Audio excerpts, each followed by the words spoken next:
filmando, Tá, tô Nani. filmando, tô filmando. Tá, Nani. Não, pão. Tá, Nani, pão.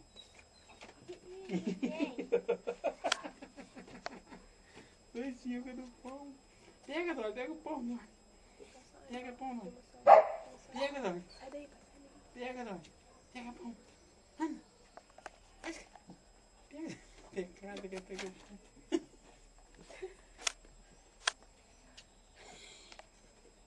Pega o pão.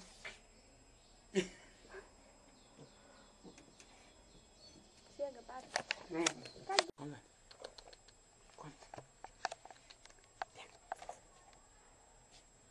Pega. Vem. Ali.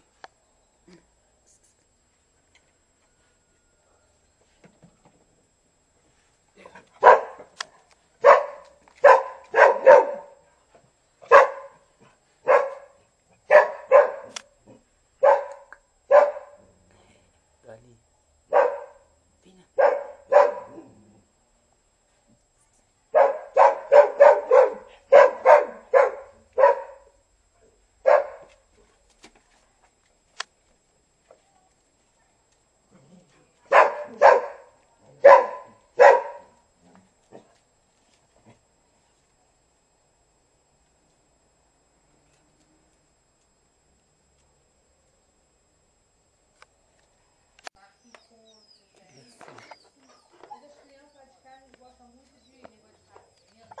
Mostrar pra vocês, isso aí não é pinto, é fazão.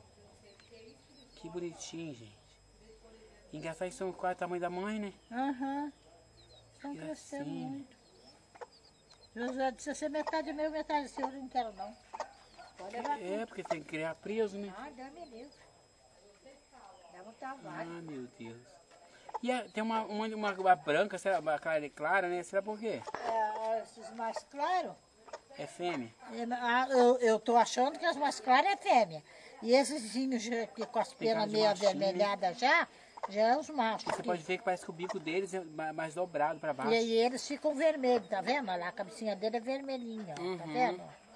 Olha lá, já tá com o pelinho ficando vermelho. Uhum. Ah, subiu em cima dela. Que bonitinho. Que gracinha. Olha lá, tá vendo? Que gracinha. Já O me Murilo filmou ele, estava bebezinho. já me deu vontade de arrumar um pauzinho. A gente não Um consegue puleirinho, né? passar daqui pra lá pra ver se eles voam pro puleiro. É. Eles não piam igual o pinto, né? Ai, é estranho. É. Diferente. Olhando de repente você pensa que é galinha. É. Eu acho que tem esse fêmea, me parece que só tem uma só. É, aquela clarinha, né? Parece tudo lá. É, Lúcia? Eu tô achando que só tem uma fêmea. Fazão. Gracinha. A Manuela, esse dia, a filha da Sueli, ela falou que estão pedindo até número de identidade da mãe dela e tudo. Assim, ó, já sabe. Embaixo tá os galinhos garnizé. Lá de casa é tudo negócio de Bonitinho.